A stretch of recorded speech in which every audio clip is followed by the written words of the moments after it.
ওইখানে তো ভালোই ছিল, আবার এখানে আসার দরকার কি ছিল? সিট খালি ছিল, থাকতো।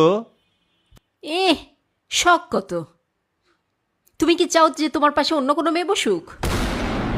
আচ্ছা, মেয়ে বসবে এমন কোনো গ্যারান্টি আছে? ছেলেও তো বসতে পারে। মেয়ে যে বসবে না এমন কি কোনো গ্যারান্টি আছে? মেয়েও তো বসতে পারে। ওই মেয়ে তো বিবাহিত হইতে পারে। বিবাহিত হলে ওই মেয়ে তো পরকীয়াও করতে পারে। পরকীয়া তো নাও করতে পারে রে ভাই। আগের থেকে একটা মেয়েকে হুদাই এত খারাপ খারাপ বলার কোনো কারণ আছে? তুমি ওই মেয়ের সাপোর্ট নিচ্ছ কেন এত? কোন মেয়ে? যেই মেয়ে সম্বন্ধে এত ভালো ভালো কথা বলতেছো। কয়দিনের রিলেশন তোমাদের?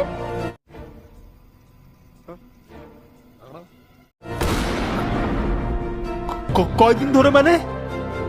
কিসের রিলেশন? এতদিনে বুঝলাম, এখন আমার কাছে সব ক্লিয়ার।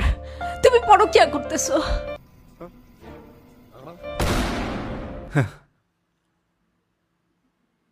আমি আরো ক্লিয়ার করে দিচ্ছি, আমি পরকীয়া করছি।